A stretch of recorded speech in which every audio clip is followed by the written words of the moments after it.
So welcome. You may have caught I did a video series just this month covering the Guild Wars Factions campaign, kind of as an abridged overview for Guild Wars 2 players anticipating the upcoming expansion. As a part of that series though, I was playing a game within a game that I had built, and in this video I wanted to talk to you all about that challenge run. It's a type of Guild Wars 1 challenge run that no one else is really playing, and I wanted to give a full explanation of, in the hopes, and this is really the only reason I'm making this video, that one of you watching will think it's fun enough to try and play it yourselves. Or even better, that someone watching this tries it, plays it, and maybe even wants to take the game a little bit further. So a little bit of quick background for those perplexed by this. There's quite a decent challenge scene in Guild Wars 1 nowadays. It's been growing over the past few years. I would actually go so far as to say I had a bit of an early hand in it. If you watch one of my original series about Guild Wars 1 here on YouTube, you'll see I was playing through the Prophecies campaign,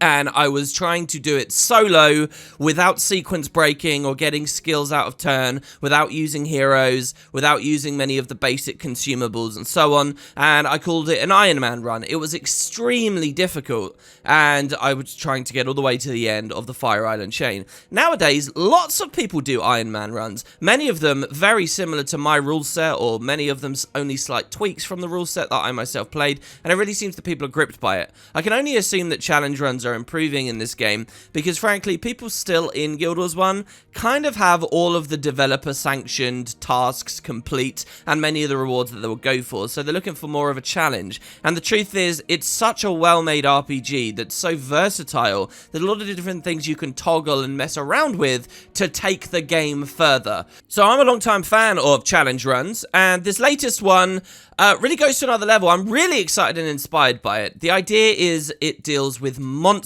builds and your limited ability in what you can run as you play through the game. You could do any number of challenges that limit your skill bar. You could do wishy-washy stuff like, oh no, don't use energy surge, or don't use soul twisting, or don't use minions. You know, several of these mainstay things that kind of invalidate a lot of the strong experiences in the game just because they're so overpowered.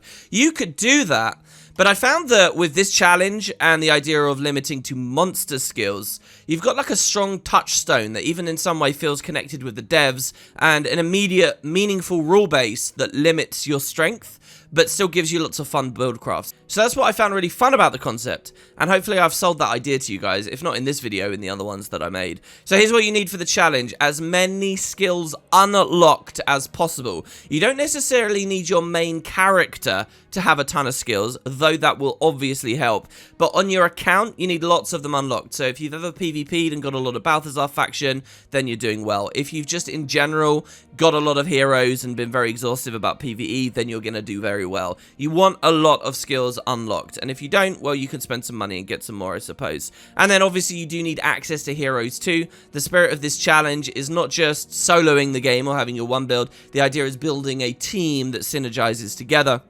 and can collectively actually take on these missions. You also probably want to have Tabletop Simulator, which is obviously not a part of Guild Wars itself. You don't need this. You don't need Tabletop Simulator. You can simulate drafting in any number of places on the internet, but when I was building the game, I found Tabletop Simulator was the easiest, most convenient place for me, and a nice visual medium that I knew would look good in a video. So that's why I went with Tabletop Simulator, and I will be talking about this here, but you don't necessarily need this either. You just need a way to draft, okay? So here's an explanation on the challenge. None of your builds can be player curated. You can only have builds that monsters in your respective campaign are using. And so before you play a mission, you draw cards semi at random, you draft them. So what we do is here, for example, in Tabletop Simulator, this is my draw. We draw 3 cards. I've got the Afflicted Ritualist to choose from, the Essence of Turtle, or the Luxon Elementalist. I pick one, and now this build, this card, I have to have this in my party. It has to be those 4 skills as ArenaNet set up for the Luxons, and I have to find a way to be able to beat missions using the Luxon Elementalist. Obviously, you get more than one slot in a party. You start with 4 here in factions for just one mission, then 6, and then 8 for the rest of it. And the idea is try to beat the game with the cards that you drafted. It's that simple. I think it's really fun.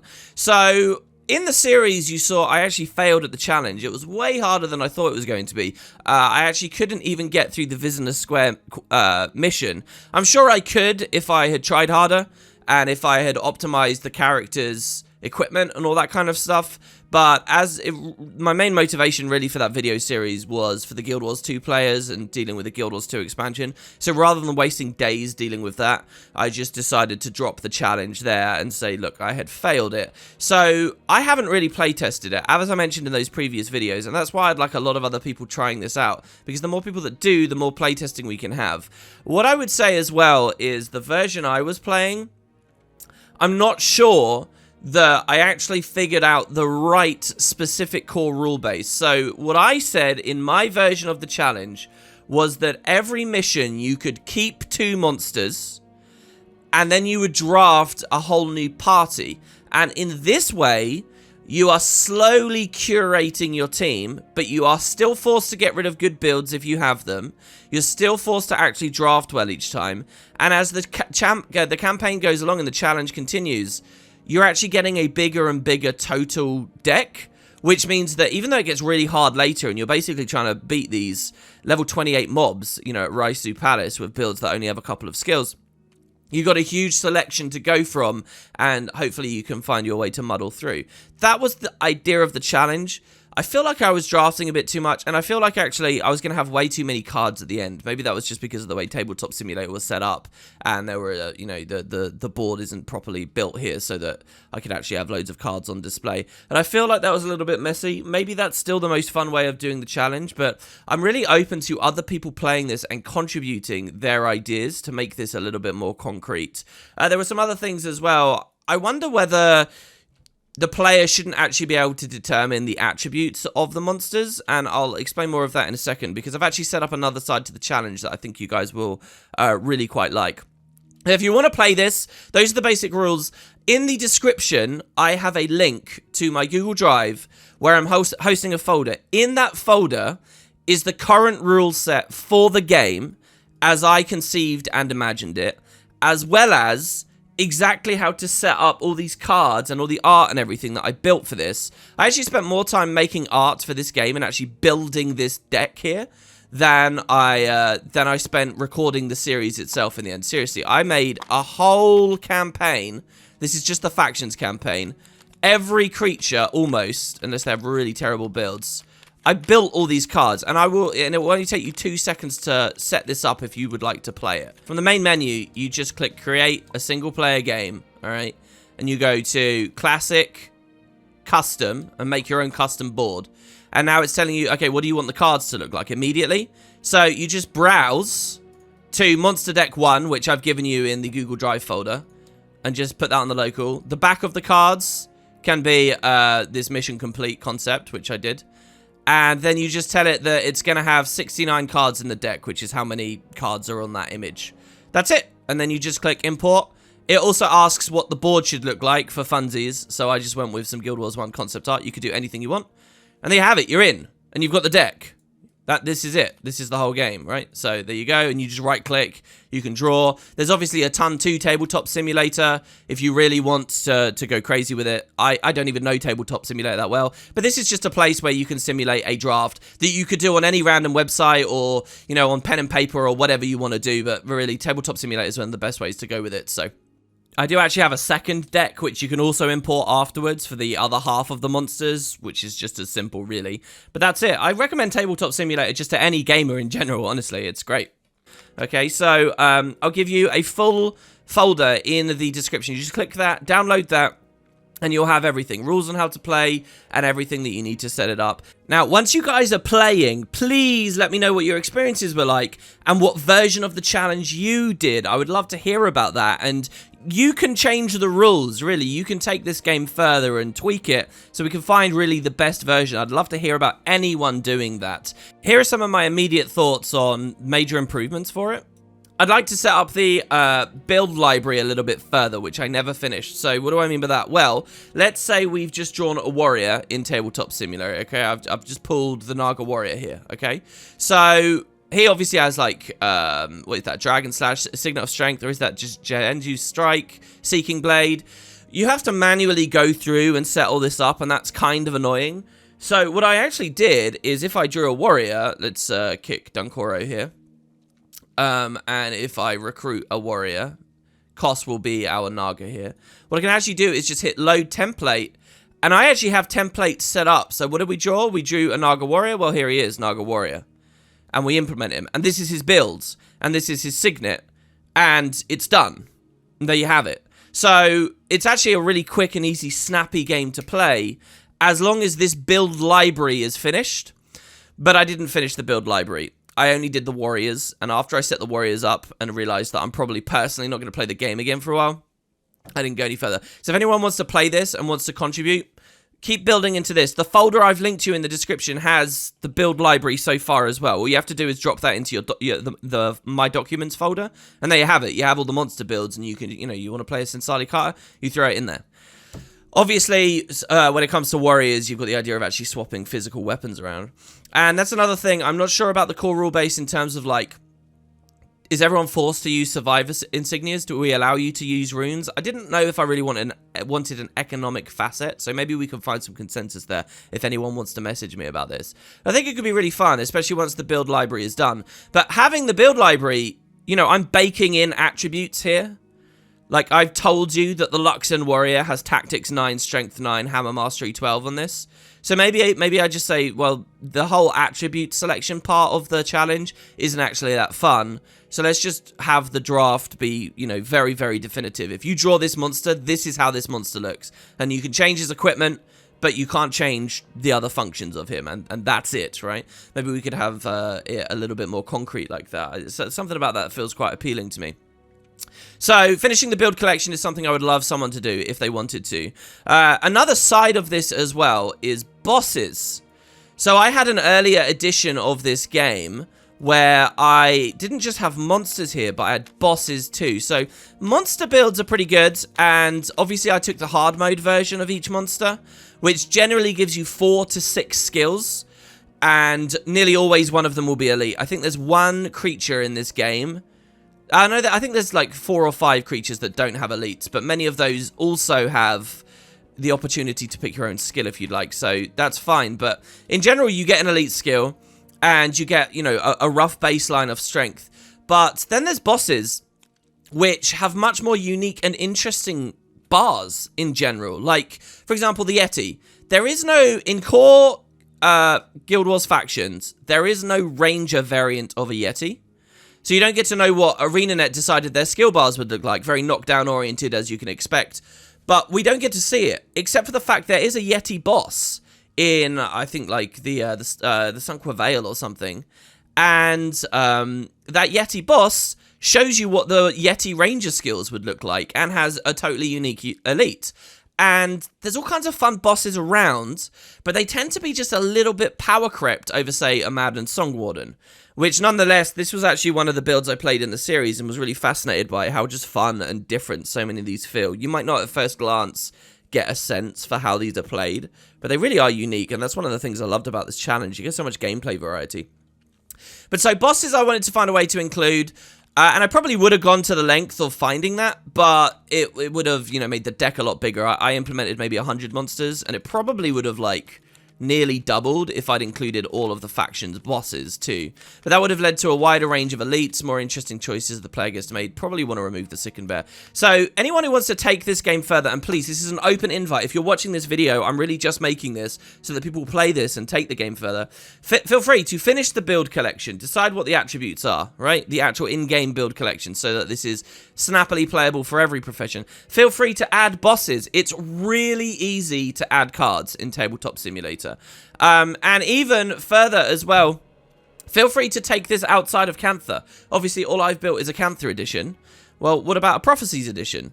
I do envisage this challenge as being campaign-based, just so that, you are playing with a Temple Guardian build, and oh look, I'm at Tanakai Temple actually fighting that exact same build. That idea that it's a mirror match I quite like. That idea that the Nightfall builds are generally a bit stronger than the Prophecies builds, or the Eye of the North builds are generally a lot stronger than all the rest of them, and they start multi-classing, or the Winds of Change builds are definitely way stronger than all the other builds in the game.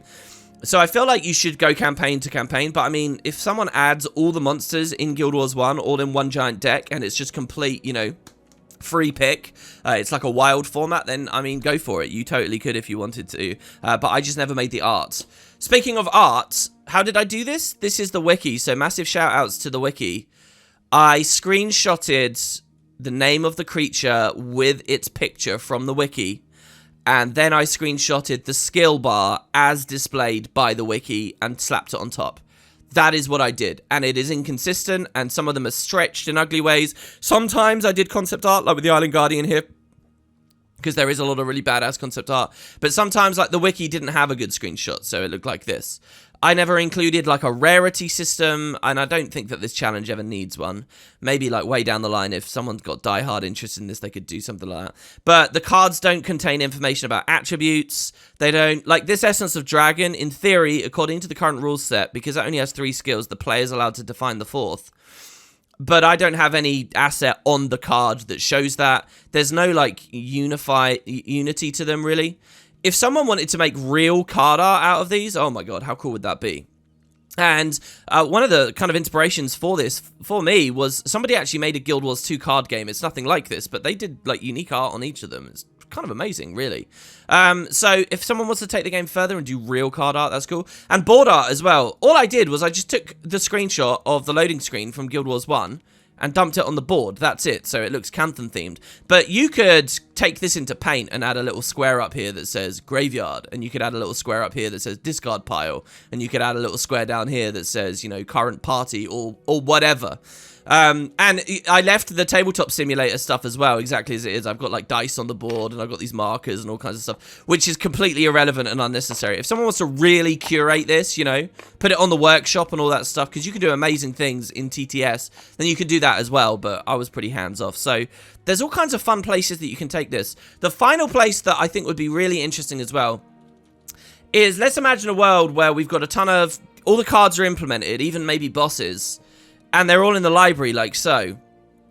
And then you look, one of them is blatantly really weak, like the Stone Crusher here, right? It needs a lot of adrenaline to use its only 2 skills, so, you know, maybe a 3 skill bar is excusable, because the AI is going to spam the thing correctly.